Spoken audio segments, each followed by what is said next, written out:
ওই ঘটনার পর থেকে আমরা একটা শঙ্কিত যে এই সমস্ত ঘটনায় সরকারের ইনভলভমেন্ট না বাইরের কারো ইনভলভমেন্ট না আওয়ামী লীগের ইনভলভমেন্ট, আমরা কিন্তু কনফিউশন। হাদির ঘটনা সেম, যে এইভাবে প্রকাশ্য দিবালোকে গুলি করলে এবং ঢাকার পল্টনের মতো একটা ব্যস্ততম এলাকা ওখান থেকে গুলি করে চলে গেল, তাকে ধরার জন্য এখন বলা হচ্ছে যে সীমান্ত পার হয়ে গেছে। তো হাদির আলোচিত ঘটনা এখন চিফ অ্যাডভাইজার পেজ থেকে আপডেট দেওয়া হচ্ছে, সিঙ্গাপুরের ফরেন মিনিস্টারের সাথে এখানে আপডেট নেওয়া হচ্ছে। তো তাহলে এটা তো একটা হাই লেভেলের ঘটনা, তো তাহলে পালিয়ে গেল কিভাবে?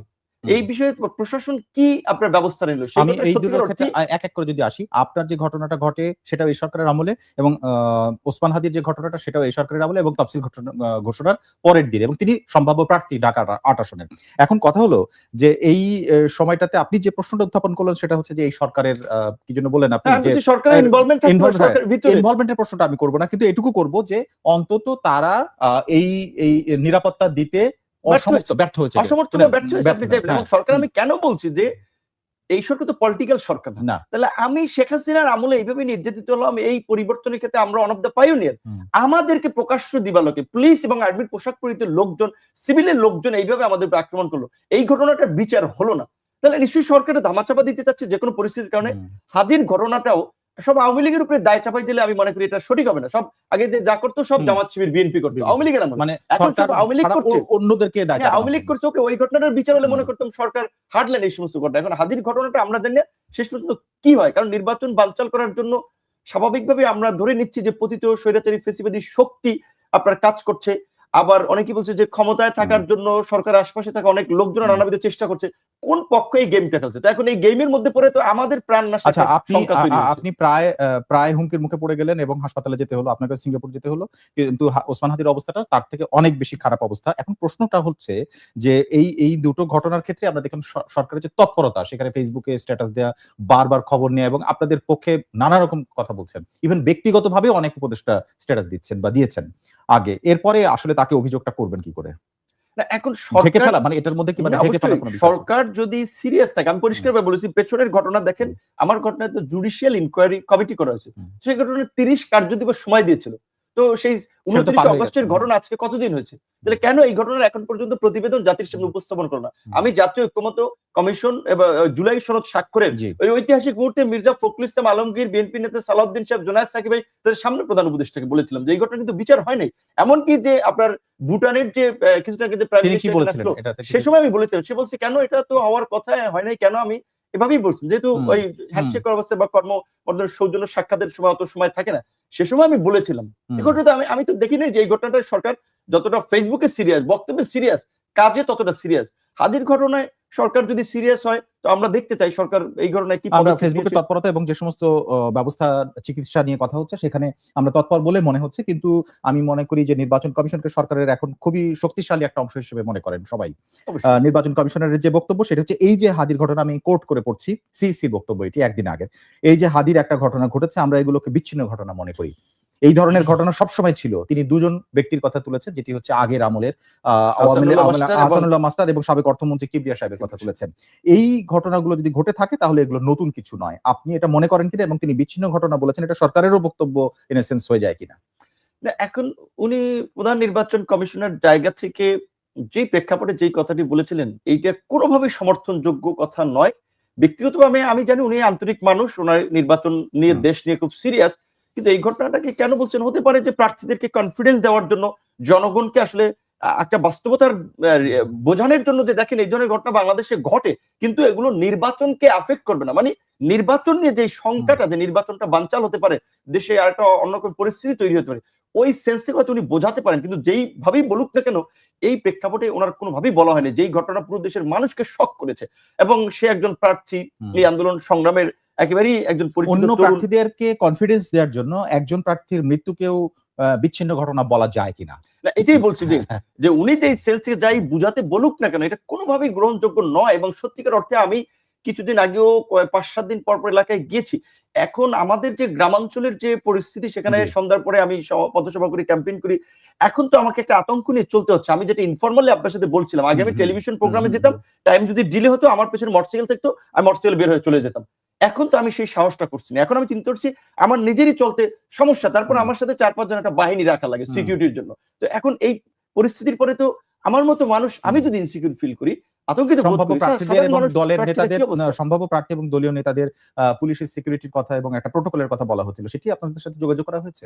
এইটা আসলে প্রকৃতটা আমার সাথে একটা গানম্যান দিলে এই যে আপনার প্রফেশনাল শুটার একবার রিক্সা থেকে যেভাবে বলে, রিক্সাও চলন্ত, তার বাইকও চলন্ত, তারপরে শুট করেছে একেবারে এখান থেকে ডান থেকে ঢুকে বাম দিকে বের হয়ে গিয়েছে।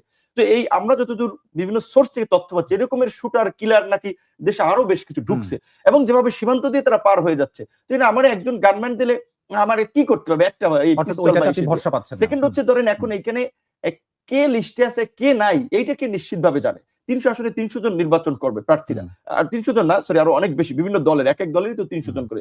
এবং এই যে প্রার্থীরা নির্বাচনটা ডক্টর মোহাম্মদ ইউনূস যেটা বলেছিল একটা উৎসব মুখ নির্বাচন, বাংলাদেশের ইতিহাসে সেরা নির্বাচন করতে চান, জনমনে আতঙ্ক রেখে তো সেরা নির্বাচন হবে না, উৎসব মুখ নির্বাচন হবে না। প্রার্থীদের আপনি নিরাপত্তা, কয়জনকে আপনি নিরাপত্তা দেবেন? প্রার্থী আছে যারা নির্বাচন সংশ্লিষ্ট কাজ করে, 300 জন না, 300 আসলে তো আসলে 900 বা আরো বেশি, প্রায় 1000 দিয়ে হবে প্রার্থী। তারপরে নির্বাচনের সাথে যারা জড়িত, নির্বাচন কমিশনার থেকে শুরু করে রিটার্নিং কর্মকর্তা, অন্যান্য নির্বাচনের অফিস যারা রিটার্নিং প্রিজাইডিং দায়িত্ব পালন করবে তারা, সেক্ষেত্রে আমরা এই বিষয়টা বলেছিলাম যে ব্যক্তিগত কাউকে নিরাপত্তার চেয়ে দেশকে, সমাজকে, রাষ্ট্রকে নিরাপদ করা আমাদের জন্য জরুরি। সেজন্য যৌথ বাহিনীর একটা অভিযান পরিচালনা করাটা জরুরি। কিন্তু প্রকৃত অর্থে আমরা যে সমস্ত খবর পাচ্ছি ডেভিল হান্ট 2 শুরু হয়েছে, এই অভিযানগুলোতে আবার পুলিশের কিন্তু একটা পয়সা পাতি ইনকামের একটা জায়গা। কারণ সাধারণ মানুষকে ধরিয়া ডেভিল হান্ট আওয়ামী লীগ বইলা ধরে দেয়, তারপর পয়সা দিয়ে ছাড়বে। আবার ধরেন যারা দেখা যায় আগে আওয়ামী লীগের সাধারণ কর্মী ছিল, এখন কোন রাজনৈতিক দলের সাথে আছে, সেগুলোকেও ধরে নিচ্ছে। সেক্ষেত্রে এই অভিযানে আমরা যেটা পরামর্শ দিয়েছিলাম যে যারা রাজনৈতিক তৎপরতা চালাচ্ছে, মিছিল মিটিং করছে বা নাশকতার সাথে জড়িত, সুনির্দিষ্ট তথ্য সংগ্রহ করে তাদেরকে গ্রেপ্তার করার চেষ্টা করেন। কারণ ঢালাওভাবে ভাই আপনারা আওয়ামী লীগের মতো একটা দল 16 বছর রাষ্ট্র ক্ষমতায় ছিল, এখন নিষিদ্ধ হইলো, অন্তত তাদের ডাই হার্ড অন্তত 10 থেকে 15 লাখ লোক আছে, কারাগারে তো জায়গা আছে আপনার 50-60 হাজার। যদি পরিবর্তনের কথা বলি, নতুন বাংলাদেশের কথা বলি, আপনি দেখেন এখানে আইন আদালত থেকে প্রশাসন খুব বেশি পরিবর্তন হয় না। এখানে আসিফ নজরুল স্যার আজকে একটা কমেন্ট পড়েছিলাম এই পত্রিকায়, 4 ঘন্টায় 800 জামিন। এখন ধরেন বিচার বিভাগ নিয়ে আমাদের কথা হলো, এই যে ঢালাও গ্রেপ্তার এবং 800 জামিন, এই রকমের একটা প্রেক্ষাপটে ধরেন যাদেরকে গ্রেপ্তার করা হয়েছে, কিছু নরমাল লোকজন গ্রেপ্তার হয়েছে, কিন্তু একটা বিশেষ প্রেক্ষাপটে গ্রেপ্তার হয়েছে, সেইখানে 800 লোকের জামিনই বা দেয় কিভাবে? এবং ইন্টারেস্টিং বিষয় হচ্ছে এই সমস্ত জামিনের পেছনে জড়িত ম্যাক্সিমাম ক্ষেত্রে দেখবেন আওয়ামী লীগ, বিএনপি এবং জামাতের আইনজীবীরা এবং পরিচিত কোর্ট অঙ্গনে যারা ফেস ভ্যালুকে ব্যবহার করে দাগি আসামিদের তারা জামিন করাচ্ছে। ওই যে দিলীপ আগারওয়ালের মতো লোককে আপনারা দেখেন, এই ঘটনার ইনভেস্টিগেশন হলো না এবং আমরা অনেক পয়সা পাতির লেনদেনের মাধ্যমে এই সমস্ত জামিনগুলো হচ্ছে। তো তাহলে কি হচ্ছে? আওয়ামী লীগে তো পয়সা খরচ করে যে যাকে আমরা হাদির ঘটনায় দেখতে পেলাম, এরকম অপরাধীদেরকে বের করে ফেলছে। তো এটা তো আমাদের জন্য এই সময় অত্যন্ত একটা দুর্বলতা, যেই কারণে আমরা শুরুর দিক থেকে আপনার এই প্রোগ্রামে এসে বলেছিলাম, আপনার যদি মনে থাকে, আমরা 5ই আগস্টের পরপর বলেছিলাম যে একটা জাতীয় সরকার ব্যতীত এই পরিস্থিতিকে উত্তরণ সম্ভব নয়। তো এখন এই নির্বাচন দিকে আমরা যাচ্ছি, এখানে লাইক মাইন্ডেড পিপল মানে অভ্যুত্থানের পক্ষের শক্তিরা তো নির্বাচন করছে, তারপরেও দেখেন বিভিন্ন জায়গায় কিন্তু হামলা টামলা, প্রচারে বাধা, এগুলো কিন্তু ঘটছে। তো নির্বাচনেও শেষ পর্যন্ত মাঠে কি অবস্থা হয় সেগুলো নিয়ে কিন্তু আমরা শঙ্কায় আছে, এই ধরনের গুপ্ত হামলা টামলা ছাড়াও। আমি আরেকটা প্রসঙ্গে যেতে চাই। আজকে আপনি জানেন যা রাজধানীর জিগাতলার একটা ছাত্রী হোস্টেলে একজনের মরদেহ পাওয়া গেছে। তিনি এনসিপির অর্থাৎ জাতীয় নাগরিক কমিটির নেতা জান্নাত আরা রুমি। বেশ কিছুদিন আগেও তিনি নানা কারণে ভাইরাল হয়েছিলেন, মানে মানুষের কাছে পরিচিত নানাভাবে। এনসিপির আরেকজন তারেক রেজা ফেসবুক পোস্টে দাবি করেছেন যে কার্যক্রম নিষিদ্ধ, আওয়ামী লীগের হুমকি ধামকি এবং সাইবার বুলিং এর কারণে জান্নাত আরা রুমি আত্মহত্যা করেছেন। ওই পোস্টে তিনি এটাও বলেছেন যে এটা আসলে আত্মহত্যা নয়, এটা খুন, যদিও তার মরদেহ ঝুলন্ত অবস্থায় পাওয়া গেছে। প্রশ্ন হচ্ছে, খুন যদি হয় তাহলে তার একটা দায় থাকে, দায়টা আসলে কার? এবং পরবর্তীতে পারিবারিক নানা বিষয় সামনে এসেছে, এটা নিয়ে আপনার মতামতটা কি? এখন আমি এখানে কনক্লুশনে পৌঁছাতে পারি নাই যে আসলে সে কি আত্মহত্যা করেছে নাকি তাকে হত্যা করা হয়েছে। তবে হ্যাঁ, তাকে এই বিভিন্ন আপনার আওয়ামী লীগের যে অনলাইন বিভিন্ন গ্রুপে আমি দেখেছিলাম তার ছবি, বায়োডাটা, এনআইডি নাম্বার, গ্রামের ঠিকানা, শহরের ঠিকানা ডিটেইল পোস্ট করে বলেছে। এমনকি এটাও বলেছে যে তুই লিস্টেড, এরকম ভাবে। বিকজ তার একটা আমরা নারী হলো একটা ফেসিবাদ বিরোধী বিভিন্ন কার্যক্রমের সক্রিয় ভূমিকা দেখেছিলাম। এবং বিশেষ করে আমি যতদূর খবর পেয়েছি, বিশেষ করে যারা আপনার এই জুলাইয়ের আন্দোলনের সক্রিয় নেতৃত্ব দিয়েছে আমাদের মতো, বা এই ফেসিবাদের পতনে ভূমিকা রেখেছে, ধানমন্ডি 32 ভাঙচুরে, তাদের একটা হট লিস্ট করা হয়েছে। যেটা আমাদের দলের সাধারণ সম্পাদক রাশেদও বলেছিল বেশ কিছুদিন আগে, যে 50 জন এমপি প্রার্থীকে কিলিং টার্গেট করা হয়েছে, যে এটা একটা ভীতিকর আতঙ্কিত পরিবেশ তৈরি করার জন্য, যেন ভোটাররা কেন্দ্রে না যায়, নির্বাচন না হয় এবং এই ধরনের একটা কেওয়াস হলে, নির্বাচনের আগের কথা বলছেন। হ্যাঁ, এবং এই ধরনের একটা পরিস্থিতি তৈরি হলে ধরেন তারপরে কি হলো, তাহলে সরকার অকার্যকর হয়ে যাচ্ছে, দেশে একটা নৈরাজ্য তৈরি হচ্ছে, কাজী নির্বাচনে স্টপ, দেশে অন্য কিছু, অন্যভাবে একটা ক্ষমতার উত্থান পতনের চিত্র আমরা দেখতে পেতে পারি। তো এই আশঙ্কার জায়গা থেকেও অনেকে বলছে যে এই সমস্ত ঘটনা ঘটানো হতে পারে উদ্দেশ্য প্রণোদিত হবে। এই ঘটনাটা তদন্ত হওয়া দরকার যে এই মেয়েটির ক্ষেত্রে আসলে কি হয়েছে, তারপরে হয়তো আমরা যে সমস্ত অভিযোগ এসেছে তার মধ্যে একটি আপনি জানেন যে জান্নাতার 32 নম্বর ভাঙার দিনে তার একটা ভিডিও সামনে এসেছিল, সেই সময় তার অনলাইনে বেশ কিছু হুমকি এসেছিল, এই ধরনের বিষয়গুলো সামনে আসছে, পারিবারিক বিষয় সামনে আসছে। কিন্তু আমার প্রশ্নটা আপনাকে সার্বিকভাবে এটা যে 18 সাল থেকে আপনি শুরু করেছেন যে আন্দোলন, সেই আন্দোলনের পরবর্তীতে 24 সালে এসে যে পরিণতি, এই পরিস্থিতির মধ্যে জুলাই আন্দোলনে যারা সরাসরি সক্রিয়ভাবে যারা জুলাই যোদ্ধা হিসেবে পরিচিত তারা কি অনিরাপদ হয়ে যাচ্ছে এবং এই সরকারের আমলেই এইটা মনে করছেন কিনা? নির্বাচনের আগের যে সময়টা আপনি টার্গেট কিলিং এর কথাও বলছিলেন। না, অবশ্যই এটা এই গত আপনার বলতে গেলে 15 মাসে সরকার জুলাই অভ্যুত্থানকে সুরক্ষিত করার জন্য কিংবা জুলাই যোদ্ধারা নেতৃবৃন্দ যেন একটা নিরাপদ বাংলাদেশ ভবিষ্যতে দেখতে পায়, সেজন্য সরকার খুব বেশি পদক্ষেপ নেয় নাই, বরং যতটুকু সংস্কার বা যা করেছে ওটা পুরানো ধাঁচের রাজনীতি এখানে চলে এসেছে। এবং আমি আপনাকে এখানে বসে বলে রাখলাম যে আগামীতে সরকার যারাই গঠন করুক, আগামীবারের পরে দেখবেন যে তারা অনেকে আওয়ামী লীগকে রাজনৈতিকভাবে স্পেস দিচ্ছে। এখন শুনতে পাচ্ছি যে জামায়াতের লোকেরা আওয়ামী লীগের গ্রেপ্তারকৃত নেতাদের বাড়িতে নাকি চালের বস্তা পাঠায়। আবার ধরেন ভোটের রাজনীতি যে টানার জন্য বিএনপি কিংবা বিভিন্ন দলের লোকেরা তাদেরকে আশ্বস্ত করছে যে মামলা টামলা থেকে প্রত্যাহার করা হবে, তাদেরকে সাপোর্ট দেওয়া হবে। তো এখন সবাই সত্যিকার অর্থে ওই যে জুলাই ছিল একটা আন্দোলন, এখন ভোটের পলিটিক্স, ইলেকট্রাল পলিটিক্স চলে আসছে। এখন কিন্তু সবাই ভোট ব্যাংকের জায়গা থেকে সমর্থন পেতে তারা কিন্তু আওয়ামী লীগকে বিভিন্ন ভাবে একটা আশ্রয় প্রশ্রয় দিচ্ছে। তো এটা তো আপনার যেটা বলে যে গ্রামের একটা ভাষা বলে যে সুই হইয়া ঢুকবে ফাল হইয়া বেরোবে। তো এই জামাতের যেভাবে আমরা দেখেছিলাম, ধরেন এই ছাত্র শিবিরের লোকেরা বা এই যে ডাকসুর আপনি কার কথা বলছেন? যে জামাতেররা সুই হয়ে ঢুকবে ফাল হয়ে বেরোবে নাকি আওয়ামী লীগের যাদেরকে ঢোকানো? আমি আওয়ামী লীগের কথা বলছি, এখানে আওয়ামী লীগের কথা বলছি যে যারা এই বিভিন্ন দলে টলে জায়গাটাকে দিচ্ছে। তো আমরা যেটা দেখলাম, আওয়ামী লীগ তো একেবারে একটা ঝানু রাজনৈতিক দল, আওয়ামী লীগ হঠাৎ করে তৈরি হয়নি। তো কাজে এই যে জামাত শিবিরের কাছ থেকেও তো কিছু টেকনিক শিখেছে।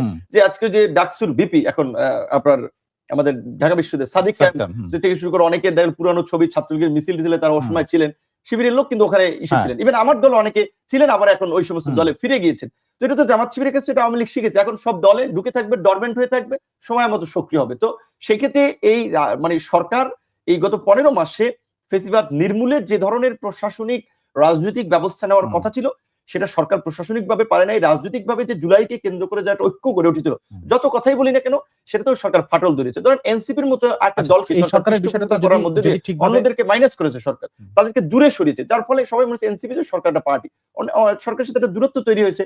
তো নিজের পলিটিক্যাল সার্ভাইভালের জন্য বিভিন্ন জনে বিভিন্ন দিকে সমঝোতা বোঝাপড়া দফারফা করেছে। সেক্ষেত্রে আমি সরকারকে দায়ী করবো যে জুলাই ঐক্য নষ্ট করার জন্য এবং এই পরিস্থিতির জন্য সরকার এবং এনসিপি কে আমি দায়ী করব। এখন সরকার এনসিপি ধরেন আপনার অপারগতা বা অন্য কোনো তাদের ইচ্ছা বা যে কোনো হতে পারে, কিন্তু এখন প্রশ্নটা এখানে এসে দাঁড়াচ্ছে যে নির্বাচন কেন্দ্রিক যে বিষয়টি আপনি উল্লেখ করলেন সেটি এর আগেও রাজনৈতিক পরিসরে আলোচনায় আসছে। সেটি হচ্ছে আওয়ামী লীগের যে সমস্ত সাধারণ ভোটার এদেশে আছে তাদেরকে কাছে টানার জন্য সবাই এক ধরনের, এটাকে ফন্দিয়াটাই বলেন বা কোনো অভিসন্ধি বলেন, যেটাই বলেন বা চাইতেই তো পারে, তারা তো আসলে ভোট পেতে চাইবে, ভোটের তো ব্যাপারটা সেটাই যে আমার সংখ্যা বেশি হতে হবে। এইটা কি তাহলে একটা বড় লুফলস হয়ে দাঁড়াচ্ছে, বড় কঠিন ব্যাপার? অবশ্যই এটা একটা লুফল, শুধু এটা একটা বিপজ্জনক আমি বলবো যে পদ্ধতি বা একটা বিপজ্জনক বিষয় হয়ে দাঁড়াচ্ছে।